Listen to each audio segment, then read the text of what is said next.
2009년에 독일에서 진행된 실험이 하나 있어요. 어떤 실험이었냐면 사람들을 이제 데려다 놓고 사람들 몸에다가 이제 GPS를 이제 장착을 시켰습니다. 그리고 각 사람들은 이제 다 이렇게 그 광대한 아주 굉장히 거대한 숲 안에다가 이제 사람들을 이렇게 들여보내기도 하고 또 한 곳은 이제 광활한 사하라 사막 한가운데다가 사람들을 이렇게 내려놨습니다. 그리고 이렇게 지시를 했어요. 지금부터 최대한 힘을 다해서 최선을 다해서 똑바로 가세요. 직진해서 무조건 걸어가세요 라고 했습니다.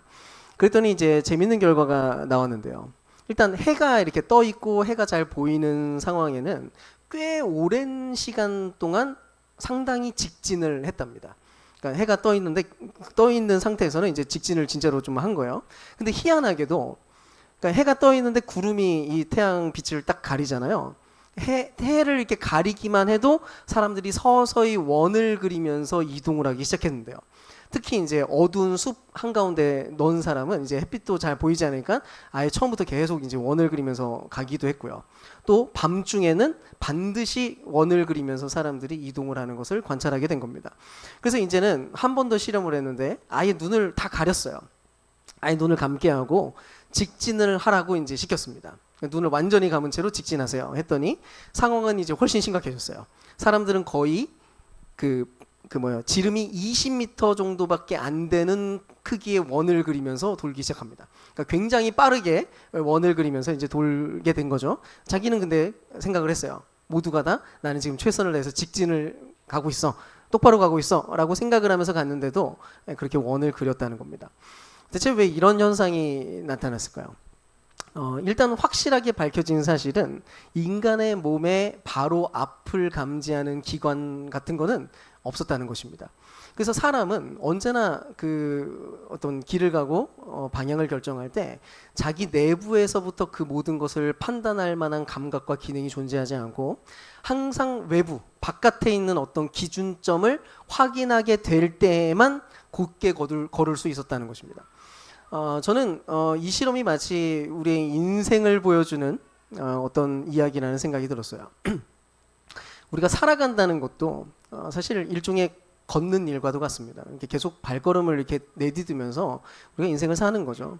우리는 다들 어딘가 어느 방향을 향해서 실제로 그 방향을 이렇게 딱 찍고 어쨌든 우리는 진짜로 뭔가 확신에 차서 그래도 이 길이 맞다라고 생각하면서 계속 이렇게 걸어가고 있는 중입니다. 그러니까 우리 안에는 그런 어쨌든 어렴풋한 감각이 분명히 있어요. 아, 지금 이게 맞아. 이렇게 사는 거지 뭐 하면서 생각을 합니다. 우린 똑바로 가고 있어. 나는 가야 될 길을 지금 가고 있는 중이야 라고 하는 그 감각이 있는 거죠. 근데 이제 진짜로 좀 물어봐야 되는 게 있는 겁니다. 우리는 진짜로 올바르게 직진해 가고 있는 것인가? 과연 우리가 가지고 있는 이 어렴풋한 감각이 진짜로 제대로 작동하고 있는 것이 맞느냐는 거죠. 혹시 우리도 방향을 잃은 채로 어쩌면 나는 똑바로 가고 있다고 생각했는데 사실은 알고 보니까 빙글빙글 원을 그리면서 돌고 있는 것은 아니냐는 것입니다. 그런 면에서 오늘 이 성경이 중요한 대답을 들려주는데요.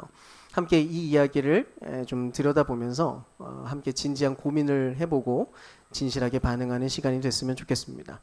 일단 오늘 본문을 보면 예수님과 제자들이 길을 함께 걸어가고 있었어요. 길을 가고 있다가 보니까 누군가가 보였습니다. 앞을 보지 못하는 사람을 발견하게 된 거예요. 그랬더니 2절에 보면 제자들이 그 사람을 보더니 예수님께 이렇게 물었습니다. 선생님, 이 사람이 눈이 먼 채로 태어난 것은 대체 누구 탓인가요? 이 사람의 부모가 지었던 죄 때문입니까? 아니면 이 사람이 가지고 있는 죄 때문입니까? 라고 물었습니다. 사실 현대인의 관점으로 보면 이 질문 자체가 굉장히 황당하고 이상한 질문이죠. 근데 사실 이 질문을 왜 던질 수밖에 없었냐면 그 당시 시절과 상황에 살아가고 있었던 유대인들에게는 이 개념 자체가 일종의 합의된 전제였기 때문이에요. 일종의 정답이었어요. 왜냐하면 이런 정답이 있었어요. 고난이 있으면 그 고난에는 반드시 죄라고 하는 원인이 작동하고 있다라고 하는 믿음이었습니다. 일종의 인과응보적인 어떤 확신이었어요. 그래서 제자들이 묻는 이 질문은 사실 답을 찾으려고 하는 그런 질문이었다기보다는 답은 어차피 정해져 있기 때문에 단지 사례 분석 정도를 하려고 시도한 그런 질문이었어요. 이런 사례는 대체 어떤 사람의 죄입니까? 라고 이제 물었던 거죠. 그래서 예수님께 물었던 질문도 이지선다였어요. 객관식이었죠. 둘 중에 하나 뭔가요? 결국 누구 탓입니까? 근데 예수님의 대답을 들어보면 예수님은 지금 이 답안지 자체를, 객관식 답안지를 아예 확 찢어버리는 것을 보게 됩니다. 아니, 둘 다 땡이야. 둘 다 아니야. 오히려 이 모든 일을 통해서 하나님이 하시려고 하는 일이 드러나게 될 거야. 하나님은 그렇게 하려고 해. 라는 얘기를 갑자기 던지십니다. 실제로 그러고 나서 맹인의 눈을 이렇게 뜨게 만들어줘요. 놀라운 기적이 일어났어요. 사실 예수님이 보여줬다고 하는 여기에 기록된 이 기적은 구약 성경에는 단 한 번도 기록되지 않은 기적이에요. 아주 특별한 표적이었어요. 당시 구약 시대에는 그런 기적들은 아예 기록된 적이 없어요. 근데 예수님 시대에 예수님이 처음으로 그런 표적을 일으킵니다. 그리고 바로 이 눈을 뜨게 만드는 이 표적이야말로 예수님이 대체 누구신지를 보여주는 굉장히 중요한 하나의 이정표였어요. 근데 이상하게 예수님이 그렇게 자신이 누구인지, 사실은 메시아됨을 보여주기 위한 어떤 행동을 했는데도 불구하고 상황이 이상하게 돌아갑니다. 예수님이 맹인의 눈을 고쳐줬는데 사람들이 놀라워하고 기뻐하고 막 이런 게 아니라 비난하고 화를 내기 시작해요. 왜냐니까 이유가 있었어요. 이날이 안식일이었기 때문입니다. 유대인들은 안식일에 일하는 것을 철저하게 금지를 했었죠. 근데 예수님이 같이 무슨 행동을 했냐면 진흙을 가져다가 진흙을 막 이겨가지고 사람 눈에 발라준 거예요. 이게 일이었어요. 진흙을 들어가지고 그거를 막 주무르기까지 했어요. 이거는 일을 한 거예요. 그 당시 그 사람들의 관점에서 볼 때. 결국 바리새인들이 볼 때는 어떤 생각이 들었냐면, 아니 안식일에 안식일을 범하고 안식일을 어기는 인간이 메시아일 리가 없다라고 생각하면서 이제 비난을 했고요. 심지어 맹인이 눈 뜬 것을 확인하고도 도무지 못 믿겠다는 거였어요. 자, 맹인이 눈을 분명히 떠가지고 그걸 막 증언하고 있는데도 못 믿어라고 생각합니다. 그리고 맹인과 부모를 직접 불러다가 신문을 하기 시작해요. 대체 무슨 일이 벌어졌냐? 네 아들 진짜로 맹인 맞았냐? 눈 감고 그냥 돈 벌기 위해서, 구걸하기 위해서 그냥 척하고 있었던 거 아니냐? 막 이러면서 대체 어떻게 이런 일이 벌어졌는지를 막 상세하게 알려고 신문하기 시작했어요. 근데 그들이 이제 대답했죠. 아니, 태어날 때부터 내 아들은 진짜로 눈이 멀었다니까요. 앞을 못 봤어요. 근데 내가 지금 알고 있는 거 무슨 일이 일어났는지 저는 모릅니다. 근데 확실히 아는 게 딱 하나 있어요. 지금 아들이 앞을 보고 있다는 겁니다. 예수라고 하는 분이, 이 아들이 또 대답했어요. 예수라고 하는 분이 하라는 대로 그냥 했을 뿐인데 갑자기 내가 앞을 보게 됐습니다. 저도 왜 이렇게 된지 몰라요. 저는 분명히 앞을 못 봤어요. 근데 지금 보게 됐습니다. 근데 바리새인들이 이제 이 신문한 결과를 듣고 나서 34절에 보면 이렇게 대처를 해요. 34절 한번 읽어볼까요? 예, 한번 읽어보겠습니다. 시작. 온통 죄 가운데에서 태어난 주제에 네가 우리를 가르치려 드느냐? 그러고는 그를 밖으로 쫓아냈습니다. 자, 이 얘기가 어떻게 들리세요? 여러분, 이 이야기는 이미 답을 완전히 알고 있다고 확신했었던 사람들에 대한 이야기예요. 이미 답을 너무나 명확하게 확신했기 때문에 당당하게 맹인을 정죄했고요. 심지어 아무리 무언가를 보고 들어도 예수님을 배제하고 예수님을 비난하고 뭐 이렇게 해버린, 그러니까 배제시켜버린 그런 사람들의 모양들이 지금 여기 그려지고 있습니다. 근데 이 부분에서 우리가 정직하게 받아들여야 될 부분이 하나 있는데, 사실은 이 이야기가 우리 모두를 관통하고 있는 그런 이야기라는 거예요. 왠지 아세요? 우리도 언제나 잘 보고 있다고 확신하며 살고 있거든요. 우리는 그게 기본 바탕이에요. 우리는 언제나 확신합니다. 나는 잘 알고 있고 잘 보고 있어. 나는 사람 볼 줄 알아. 나는 지금 세상이 어떻게 돌아가고 있는지, 지금 여기 상황이 지금 어떻게 돌아가고 있는지 나는 명확하게 알고 있어. 나는 뭐가 옳은지 뭐가 그른지 나는 분명하게 판단할 수 있어. 이게 맞아. 내 생각이 맞아. 내가 알아봤는데, 내가 겪어봐서 아는데, 이런 이야기가 우리의 입에는 늘 붙어 있습니다. 뭐 말로 표현하지 않아도 우리 내면에는 이게 막 작동합니다. 자, 그러면 예수를 우리가 믿는 지점에서, 신앙이라고 하는 지점에서도 지점으로 가면은 이게 뭐 없어지거나 이게 좀 회복될까요? 이런 문제가 없어질까? 기독교 신앙 안에 들어오면 해결되는 문제냐는 겁니다. 아니에요. 오히려 신앙의 차원으로 넘어오면은 이 확신은, 그러니까 내가 갖고 있는 나만의 확신은 훨씬 더 깊게 작용하기 시작합니다. 실제로 많은 그리스도인들이 확신 있게 막 이야기를 해요. 나는 예수님을 믿어. 예, 나는 내가 예수님 믿어 라고 확신 있게 얘기하고요. 나는 예수님을 섬기고 있어. 그리고 바로 이게 하나님 뜻이지. 이게 하나님 뜻이야. 이런 고백들. 근데 확실히 우리가 짚고 넘어가야 될 부분은 우리가 정말로 그분과 그분 자체와 그분의 뜻을 우리가 진짜 잘 알고 있느냐는 겁니다.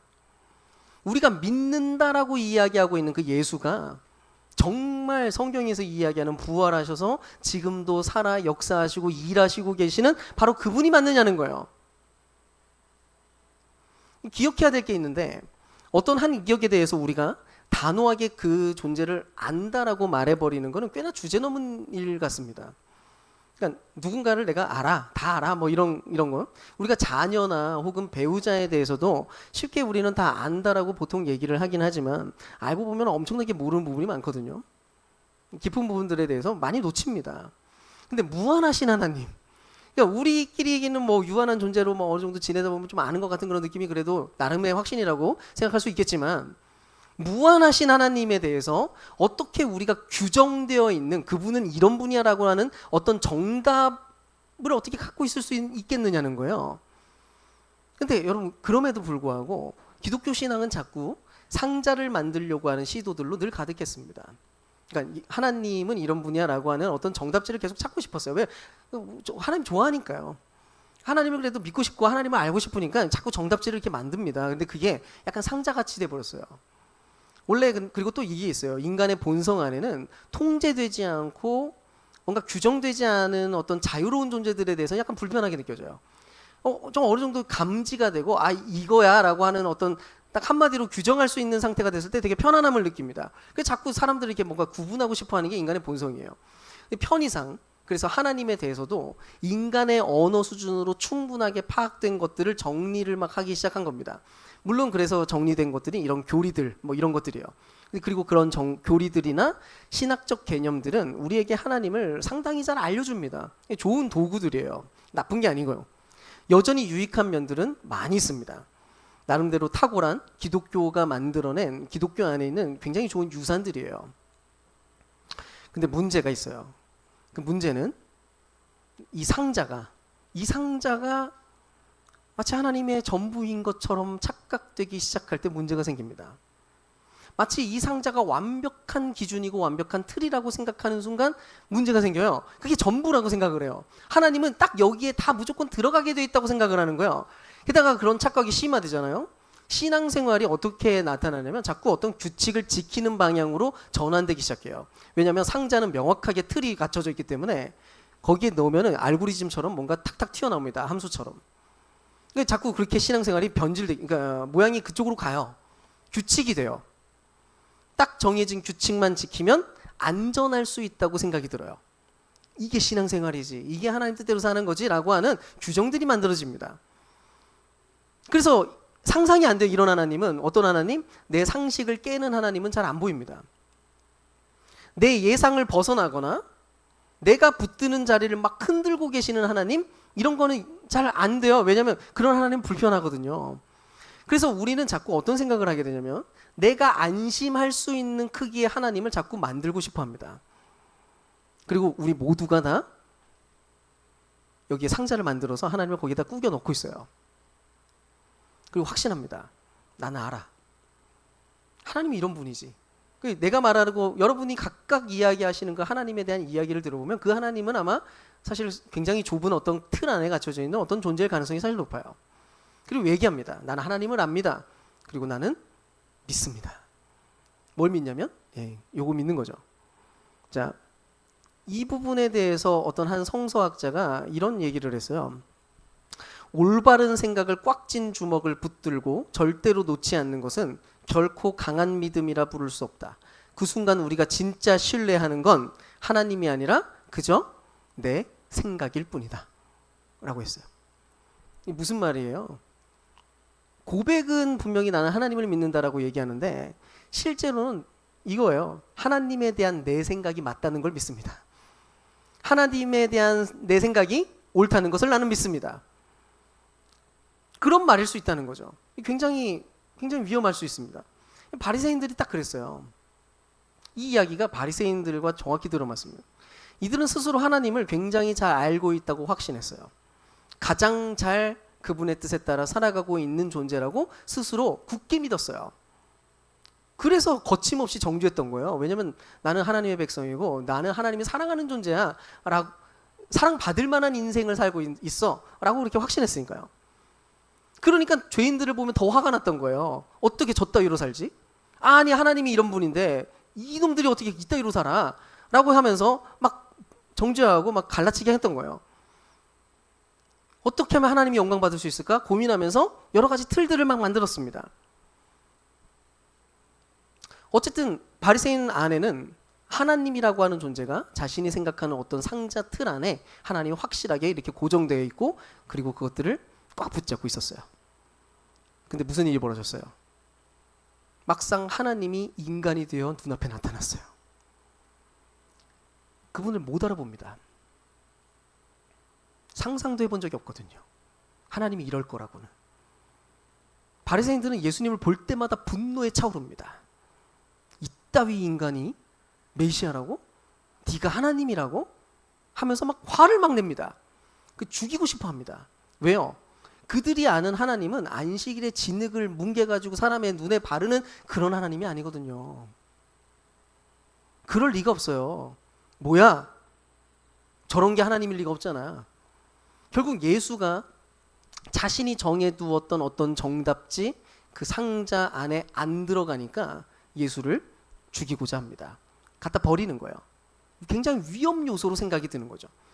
그런 면에서 다른 정답지를 들고 있는 것과 마찬가지로 사실은 신앙의 연수가 오래될수록 나름대로 아는 것도 많고 경험도 많을수록 훨씬 위험할 수 있다는 것을 우리가 계속 기억할 필요가 있습니다.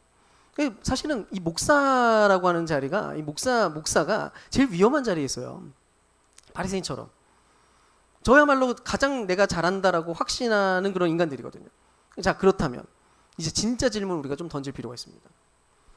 과연 우리는 지금 이 진단, 네가 사실은 맹인이야, 네가 지금 잘못 보고 있어 라고 하는 이 말을 듣고 올바르고 진실하게 우리가 반응할 수 있겠느냐는 거죠. 실제로 바리새인들은 예수님이 이 진단을 딱 내리니까 화를 냅니다. 예수님이 확실한 상황을 알려줬어요. 네가 지금 이런 상태야 라고 알려줬는데 분노했어요. 아니 그렇다면 우리가 지금 눈 멀었다는 말입니까? 그랬더니 예수님이 41절에 이렇게 얘기합니다. 한번 읽어볼까요? 네, 시작. 너희가 눈 멀었더라면 오히려 죄가 없었을 것이다. 그러나 너희가 지금 우리는 본다고 하니 너희 죄가 그대로 남아있다. 무슨 말인가요? 지금 예수님이 바로 이 지점에서 정답지를 완전히 뒤집어 엎어버린 거예요.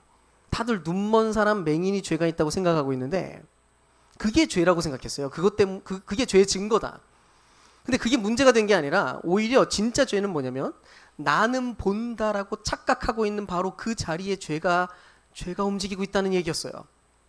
그리고 사실은 바로 이 지점에서 아주 심각한 현실이 발견됩니다. 스스로 보고 있고 알고 있다고 생각하는 사람들은 자신의 상태를 절대로 자각하지 못한다는 거예요. 나는 지금 보고 있어라고 생각할수록 우리는 더 자각이 안 됩니다. 왜냐하면 이유를 세 가지 찾을 수 있는데요. 첫 번째는요, 실제로 증상이 없기 때문이에요. 우리는 누구나 저는 잘 살고 있어요. 저는 멀쩡해요. 저는 뭐 얼마나 멋져요. 저는 지금 이렇게 잘 살고 있는데 이렇게 생각하면서 삽니다. 거짓말이 아니에요. 진짜니까요. 아무리 생각해도 우리는 나 진짜 제대로 가고 있는 것처럼 느껴집니다. 뭔가 망하고 있는 것도 아니고 나름대로 뭐 되니까요. 제대로 가고 있다는 느낌을 우리는 쉽게 잃어버리지 않아요. 갑니다. 실제로 그 오스트리아에 있었던 일인데요. 어떤 환자에게 질문을 했어요. 환자가 있는데 그 환자에게 물었습니다. 저의 얼굴을 좀 묘사해 보겠어요? 그랬더니 이렇게 얘기하는 거예요. 머리가 되게 짧으시네요. 안경도 쓰셨고 근데 얼굴은 살짝 그을린 것 같아요. 어디서 좀 밖에서 좀 많이 활동하셨나 봐요. 라고 얘기한 거예요. 그리고 또 이제 물어봤어요. 제 앞에 있는 물건이 뭔지 지금 보이시나요? 그랬더니 갈색 표지의 공책이잖아요. 왼손에 지금 들고 계시네요. 이렇게 얘기하는 거예요. 근데 사실은 의사는 가림막 뒤에 있었고요. 물건도 공책이 아니라 빚이었고 심지어 물어보기 직전에 그 빚을 책상 밑으로 숨겼어요.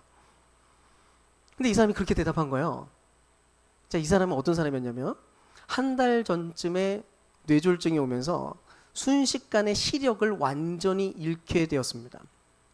근데 문제는 특이하게도 이 사람은 자기가 못 본다는 사실을 인지하지 못하고 있어요. 자꾸 실제처럼 앞에 뭐가 보인다는 거예요. 여전히 자신이 눈을 감고 있다는 거, 그러니까 앞을 보지 못하는 사실을 아무리 진단을 내려줘도 이 사람은 믿을 수가 없었어요. 당신 지금 시력을 잃었습니다 라고 했는데, 아니 보이는데요? 아니 너무 잘 보이는데 어떡해요? 그럴 리가 없어요. 실제로 이게 신경학적 질환 중 하나로 안톤 증후군이라고 알려진 질병입니다. 이거를 소개했던 한 작가가 말하기를 바로 이게 이런 현상이 틀린 상태로 살아가는 동안에 우리 모두의 상태라고 진단을 해요. 우리가 그러니까 길을 걸어가고 있는데 아무리 지금 사실 나는 직진으로 가고 있다고 생각하는데 원을 그리고 있어요. 근데 원을 그리면서 계속 하고 있는데도 불구하고 그 아무리 잘못된 결정들을 계속하고 있고 계속 잘못된 선택을 하고 있는데도 불구하고 나는 항상 직진하고 있다고 옳다고 하는 그런 느낌을 계속 가진다는 겁니다. 그게 우리 상태라는 거예요. 두 번째 이유는 이 증상이 종교적인 측면에서 나타날 때는 오히려 더 확신하면 확신할수록 그게 경건함이나 신실한처럼 여겨진다는 겁니다.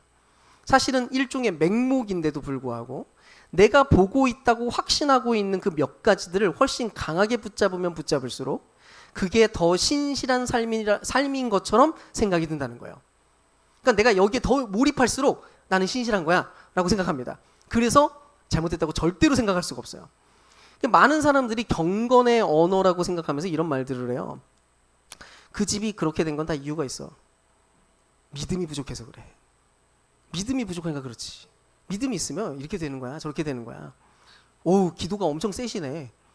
아, 기도하면 역시 다 돼. 여러분, 신앙과 삶은 단순하지 않아요. 이런 말로 규정이 안 됩니다. 거짓말하지 마세요. 근데 이거는 너무 단순화시키는 말들이에요. 하나님 그런 분 아닙니다. 성경을 보면 그런 식으로 얘기도 안 나와요. 제가 이제 특별히 입 밖으로는 절대 꺼내지 않았으면 하는 말이 있는데요. 내가 기도해 봤는데 하나님이 이렇게 하라고 하셨어. 이런 말 하지 마세요. 물론 진짜 인도하심이 있어요. 있을 수 있고요. 근데 우리는 자기 스스로를 의심하셔야 됩니다.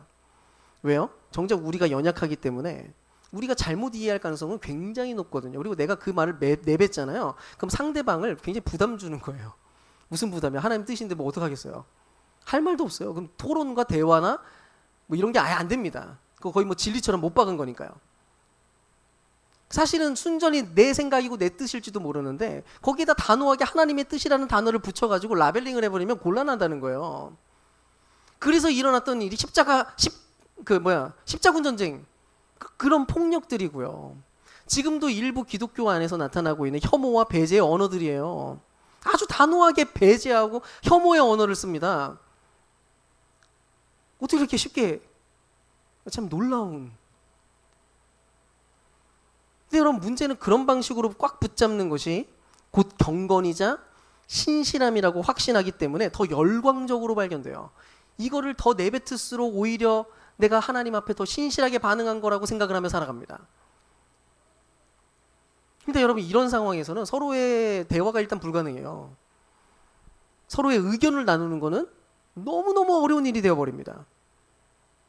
실제로 그런 상태에서 성경을 아무리 읽어도 진리를 발견하기도 어려워요. 왜요? 보통은 늘 내 생각에 내가 생각하던 것과 잘 맞아듣고 꽂히는 자리에만 밑줄이 그어지거든요. 내 생각이랑 어긋나는 것들은 아예 안 들려요. 지나갑니다, 그냥. 그 설교를 듣고 나서 이제 막 이렇게 얘기해요. 오늘 은혜 너무 많이 받았어요. 이렇게 얘기하잖아요. 그 말이 보통 어떤 말이냐면, 내 생각이랑 잘 맞네요. 라는 걸로 번역할 수 있습니다. 무슨 의미가 있어요, 그게? 여러분, 원래 말씀은 나를 돌아보게 만들고 나를 찔러야 돼요. 모든 말씀은 나를 뒤집어 엎습니다. 고통스럽게 만듭니다. 불편하게 만들고 자꾸 생각하게 만들어요. 하나님은 좀 독특하시거든요. 너무 놀라우신 분이거든요. 우리 생각과 다르시거든요. 근데 말씀이 나를 돌아보게 만들고 나를 새롭게 걷게 만들고 나를 집요하게 나를 들여다보면서 고통스러워하면서 앞에서 새로운 방향으로 가게 만드는 게 아니라 이 말씀을 바라보면서 내 기준에 맞춰가지고 심사하고 있고 내 생각을 확정하는 용도로 이 성경을 갖다가 내가 도구로 사용한다는 거는 문제가 생긴 거죠. 근데 여러분 이런 식으로 신앙생활 하잖아요. 하나님은 나를 놀라게 하지 못합니다. 하나님은 나를 놀라게 하는 분이 될 수가 없어요.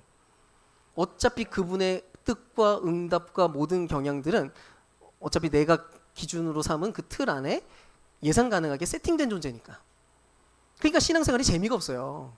나중에 보시면 성경도 안 읽어요. 왜요? 어차피 뻔하다고 생각하니까. 뻔한 하나님 뭐 다 알지 뭐. 살아계신 하나님께서 지금도 새로운 시대의 새로운 방식으로 그분의 일을 여전히 지속하고 있는 그 하나님이 나를 깜짝 놀라게 만들 수도 있고 나에게 새로운 또 하나의 이야기들을 계속해서 줄 수 있다는 것을 상상하지 못하는 겁니다. 그래서 혹시라도 우리가 지난 몇 개월간 새롭게 알게 된 하나님이 없잖아요. 내가 정말 새로운 하나님을 경험하고 있어. 그거 없잖아요. 심각하신 겁니다. 그러면 안 돼요. 내 신앙에 대한 놀라움이 사라지고 하나님에 대한 이해에 대한 그 놀라움들이 점점 없어지고 새롭게 알게 되는 그분에 대한 이해들이 우리에게 점점 결여되고 없어지기 시작하고 뭔가 밍숭맹숭해진다면 여러분 그건 신앙이 안정된 게 아닙니다. 만 착각해요 자꾸. 그래 나도 초기 신앙에는 그랬지. 나도 예수 처음 믿었을 때는 막 그랬어.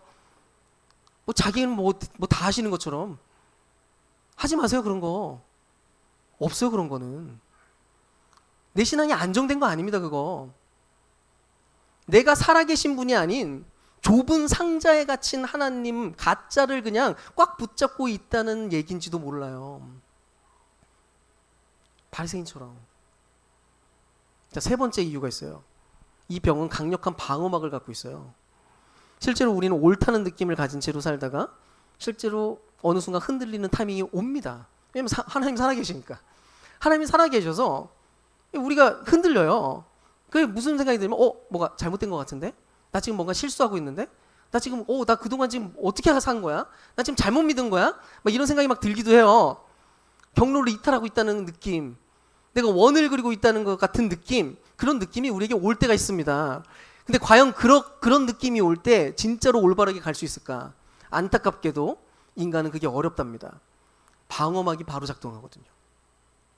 심리학자들의 연구 결과가 하나 있는데요. 우리 마음은 진실을 찾는 판사처럼 살기보다는 이미 정해진 결론을 지켜내기 위한 변호사 같은 마음이래요. 그러니까 인간의 모든 마음이 그렇게 작동한대요. 우리는 진실을 찾으려고 시도하기보다는 이미 내가 정해준 거를 지키기 위해서 변호하려고 시도한다는 거죠. 근데 이 변호사가 쓰는 수법이 정교하는 거예요. 일단 내가 믿고 싶은 게 있어요. 거기에 대해서는 이렇게 묻는다는 거예요. 이거 믿어도 되겠지? 왜냐면 그게 그렇게 믿고 싶으니까. 그렇게 되면 좋겠고 그렇게 믿고 싶어. 그러면은 그냥 받아들일 구석을 막 찾기 시작해요. 혹시 믿을 만한 근거가 하나라도 있으면 통과 해가지고 그걸 믿습니다. 근데 믿기 싫은 게 있어요. 이건 아니야. 이러면 내 모든 생각이 틀렸다는 거잖아. 뭐 이런 생각이 있어요. 그거는 믿기 싫으니까 질문이 바뀝니다. 꼭 믿을 필요가 있을까? 거절할 구실을 찾아요. 딱 하나라도 흠이 보이면 바로 기각. 오늘 바리새인이 그랬어요. 예수님을 믿기 싫었어요. 이런 분이 하나님이라는 놀라게 하는 존재는 싫었어요. 안식일에 병 고치는 일 이거 하나 때문에 기각을 시켜버리고요. 뻔히 보이는 맹인이 눈뜬 기적과 부모의 증언도 전부 다 삭제하고 지워버립니다. 이 방어선이 얼마나 센지를 보여주는 사건도 있는데요. 어떤 사이비 이단 집단이 있었어요. 특정 날짜가 되면 대홍수로 세상이 멸망한다라고 믿고 재산까지 전부 다 정리하고 모여 있었어요. 근데 그날 대홍수가 있어야 될 그날 아무 일도 없이 그냥 지나갔습니다. 예언이 실패했어요. 그러면 그 집단이 와해됐을까요? 아니에요. 오히려 가장 열광적으로 믿고 반응했던 이들은 훨씬 더 뜨거워졌다는 보고가 있어요. 더 뜨거워졌어요. 이제는 자신의 믿음 때문에 홍수가 취소되었다고 믿었고 또 다른 종류의 해석을 자기가 믿고 싶은 종류의 해석들을 여기에다 덧대기 시작한 겁니다. 그런 면에서 아마 그 신천지 수장인 이만희가 죽더라도 신천지는 아마 와야 되지 않을 것이 확실합니다. 어차피 새로운 해석이 덧대질 거거든요. 왜요? 틀림을 인정하는 순간 모든 것을 잃어버린다고 느끼게 되기 때문입니다. 내 자리와 내 체면, 내가 옳다고 걸어온 모든 걸음이야말로 그게 나다운 거고 이게 곧 나고 이거를 잃어버리면 나는 더 이상 내가 아니라는 생각이 드는 거예요. 너무 어려운 거죠. 자, 그러면 대체 어떻게 해야 될까요? 결국 지금까지 우리가 확인한 것은 다른 게 아니에요. 진짜 답, 진리와 진실은 우리 스스로에게서는 절대로 찾아낼 수가 없고 반드시 외부에서만 와야 된다는 사실이었어요. 자기의 내부적인 성찰로는 절대로 이거를 교정하는 게 불가능하다는 것입니다. 그러면 대체 뭐가 필요할까요? 두 가지가 필요해요.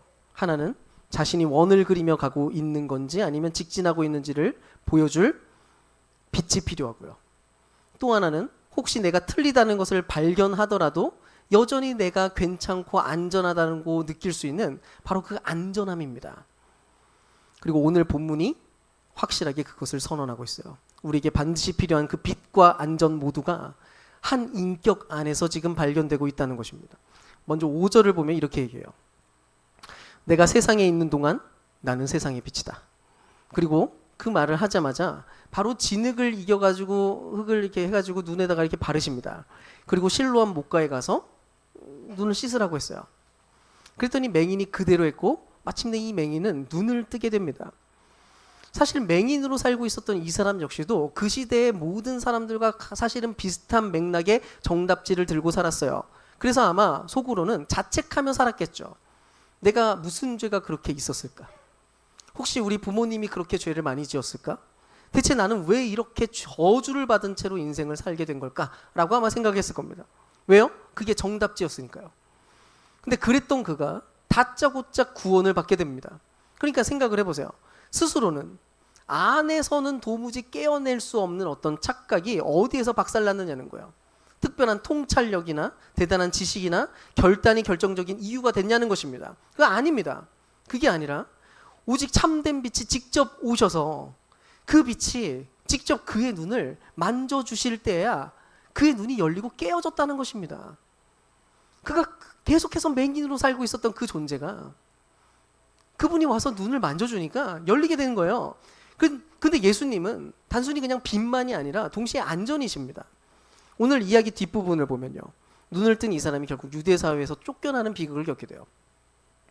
정직하게 본 그대로 예수에 대해서 아는 대로 얘기를 그냥 했던 것 뿐인데도 그 대가로 전부 잃게 된 거고요.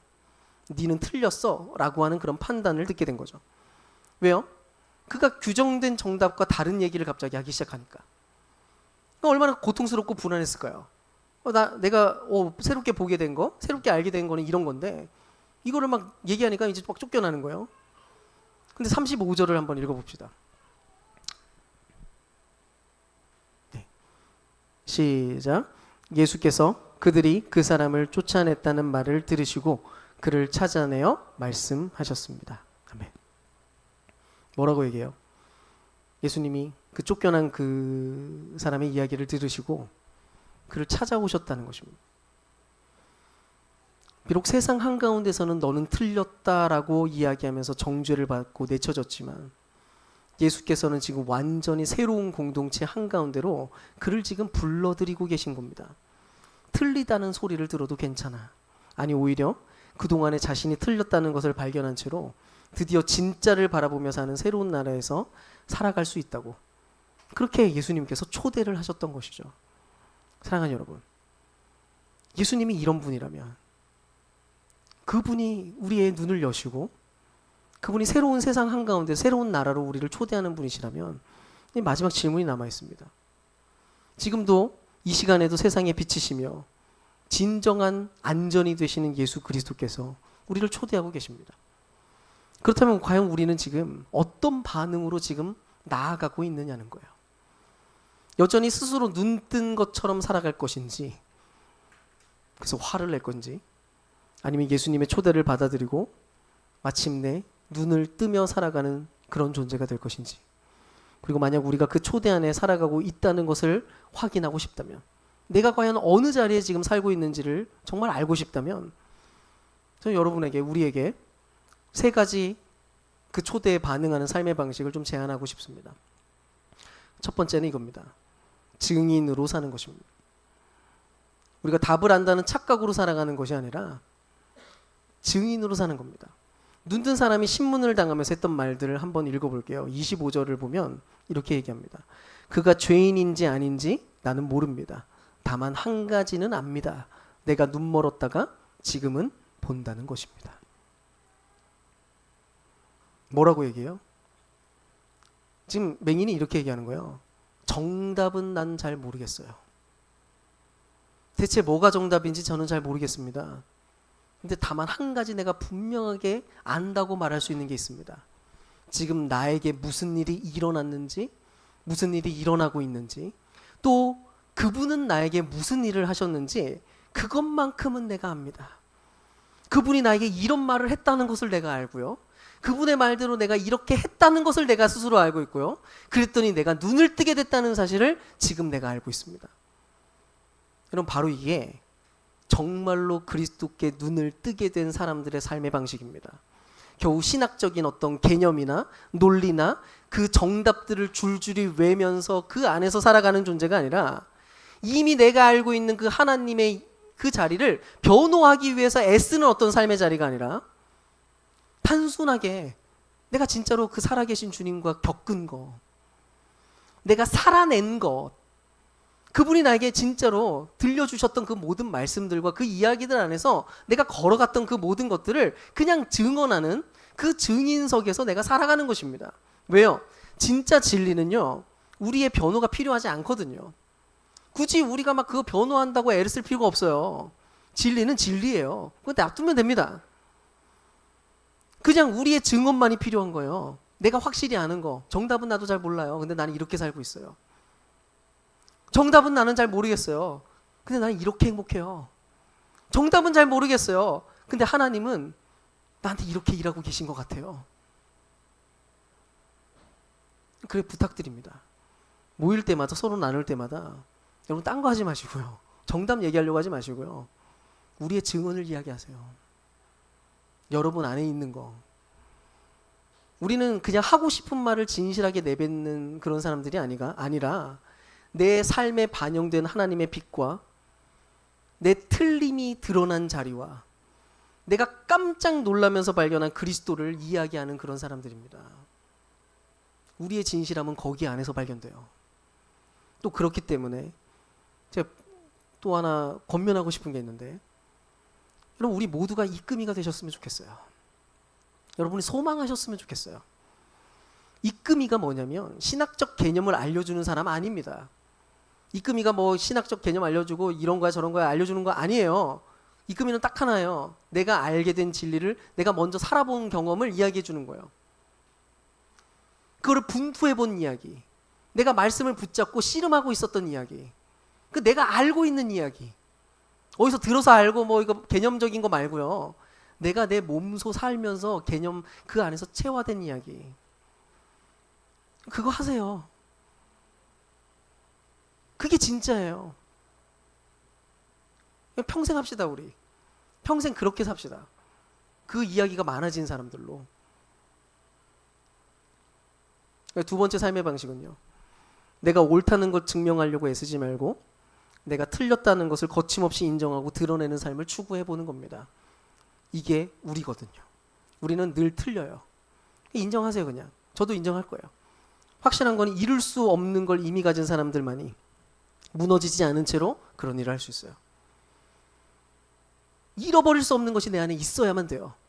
근데 그런 사람들은 내 틀렸다는 걸 말할 수 있습니다. 어차피 나는 틀린 인간인데 뭘. 나에게 진짜 소중하고 진짜 흔들리지 않는 무언가는 다른 데 있다는 것을 아는 사람들은 그럴 수 있어요. 결국 예수의 복음, 그분이 주시는 그분의 안전 안에 내가 거할 때야 비로소 정직한 자기 고백이 가능하다는 것입니다. 그분 안에 있는 나를 긍정하니까 그 안에서 헛된 것으로 발견된 그것들을 그냥 거침없이 인정하는 거예요. 예수 그리스도 앞에 나는 받아들여진 존재라는 것에 대해서 내가 아니까요. 그러면서 부탁하는 거는요, 1차적으로는 가정 안에서 특히 부부 사이에 서로 내가 틀렸어라고 인정해 나가는 변화를 경험하십시오. 둘 사이에 특히 많이 하세요. 제발 틀린 거 인정하세요. 고집 좀 그만 부리세요. 이렇게 변호사처럼 사세요. 우리가 다 그러거든요. 그놈의 고집 때문에. 하세요. 그리스도 안에서. 그리스도 안에 있는 가정으로서 부부 사이에 그거 먼저 하십시오. 서로에 대한 태도와 관점과 정답이라고 확신하는 많은 것들을 제고하십시오. 그냥 그런 마음의 자세를 시작하십시오. 그 제고해보자. 다시 한번 점검해보자. 적어도 서로에게는 나를 불편하게 할 자격을 줘보시는 겁니다. 그러니까 그 아내와 남편에게 나를 불편하게 만들 자격을 주세요. 그냥 미워하지 말고 서로 사랑하면서. 이 진짜 어려운 일인데요. 실제로 하는 만큼 엄청난 변화가 시작될 것은 분명합니다. 마치 맹인이 눈뜬 기적처럼 가정 안에도 아마 아름다운 변화들이 시작될 거예요. 그 자리에서 똑바로 가는 일이 벌어지거든요. 그리고 차근차근 부부 사이에서 더 잘 되면 공동체까지 가세요. 여기서 연습 똑바로 하고 가세요. 서로에게 그렇게 하는 건 어려운 일입니다. 공동체 안에서도 자기 성찰에 대한 고백을 하는 거예요. 나의 틀림을 내가 고백하는 거죠. 가능해지면 나의 삶의 모든 영역들에서 내가 얼마나 많이 틀려 있는가를 계속 발견해 보는 겁니다. 그리고 올바르게 가려고 시도해 보는 거예요. 얼마나 멋진 일인가요? 여러분, 이게 숙제가 아니라 이미 그리스도 안에서 안겨 있는 사람들이 누릴 수 있는 여유인 거예요. 그분 안에 안겨 있으니까 여유를 부리는 거예요. 난 틀렸어. 근데 이 여유가 없는 사람들은 도저히 안 되는 거예요. 내가 나를 꽉 붙잡아가지고 어떻게든 사람들에게 증명하고 뭐 내가 얼마나 좀 좋은 사람인지를 보여줘야 되니까. 어차피 그분 안에 있는 사람들은 무너지지 않는다라고 하는 확신 속에서 그제서야 우리가 펼 수 있는 겁니다. 그러면 그때 말할 수 있는 거예요. 아, 나는 주님을 그래도 보기 시작한 것 같아. 이거 못하시면 아직 안 보고 있는 겁니다. 마지막 제안은요. 매일 다시 그 빛을 바라보라는 겁니다. 매일. 처음 봤던 그 실험 내용 중에 이야기하지 않은 게 하나 있는데요. 눈을 가리고 걸으라고 했더니 작은 원을 그리고 걸었다고 했잖아요. 근데 연구자들이 5분에 한 번씩 딱 1분 정도만 눈 가리개를 들고 이렇게 위로 올리고 기준점을 볼 수 있게 해줬어요. 그랬더니 비록 전체 그림을 그리면 이제 삐뚤빼뚤 보이기는 하지만 끝까지 그래도 곧게 걸었다는 겁니다. 여러분, 바로 이게 신앙의 그림이에요. 우리는 가만히 놔두면 눈 가리개 끼운 채로 그냥 계속 원을 그리면서 자기 몰입에 빠져가지고 살아가는 인간들이에요. 우린 다 그래요. 오늘 눈을 들어가지고 내가 잠깐 그분을 봤다고 해서 내일이면 내일 또 똑같이 그 감각을 갖고 있다고 생각하면 곤란하십니다. 감각은 또 흐려져요. 또 봐야 돼요. 매일 아침 눈 뜰 때마다 그분을 바라보시고 순간순간 그분을 바라보면서 자꾸자꾸 보셔야 됩니다. 그래서 믿음이라고 하는 건 한 번 보고 끝나는 사건이 아니라 매일매일 날마다 그 빛을 따라 바라보면서 새롭게 또 방향의 걸음을 옮기는 작업이에요. 그래서 매일 바라볼 때마다 아유, 내가 또 여기에 발을 딛고 있었네. 하셔야 됩니다. 내가 또 생각이 이쪽으로 가고 있네. 내가 또 이딴 말을 하고 있네. 아우, 내가 또 이런 행동을 하고 있네. 옮기세요. 지금 이 이야기들 앞에서 우리가 해야 될 반응과 각오는 사실 매우 단순하고 간단합니다. 잃었던 방향을 수정하는 데 필요한 것은 아주 쉬워요. 그냥 고개를 살짝 들어서 진짜 인격으로 살아계신 그분과 눈을 마주치고 함께 머물러 있는 그 1분, 그게 너무너무 중요한 거예요. 그러면 그때 그 작은 발걸음이 옮겨집니다. 그리고 고백하는 거죠. 주님, 저는 여전히 오늘도 아는 게 하나도 없습니다. 저의 눈을 또 열어주시고 보여주시고 알려주세요 라고 말이죠. 말씀을 마치겠습니다. 지금까지 살펴본 것처럼 어쩌면 우리는 답을 안다는 착각 속에 계속 살아오고 있었는지 모릅니다. 그게 신앙 밖에서의 모양이든지 신앙 안에서의 모양이든지 크게 다르지 않을지도 모릅니다. 중요한 건 우리 스스로는 그 착각을 도무지 깰 수 없지만 바로 예수께서 우리의 빛이시고 안전으로 다가오셨다는 것입니다. 부디 그분 앞에서 우리가 올바르게 반응했으면 좋겠어요. 이미 보고 있다고 그냥 외치는 게 아니라 주님, 저는 정말 보지 못하는 인생입니다. 저의 눈을 좀 열어주세요 라고 말이죠. 부디 그 고백 안에서 새로운 눈을 뜨고 참된 걸음을 걷게 되는 그런 저와 여러분 될 수 있기를 주님의 이름으로 축복합니다.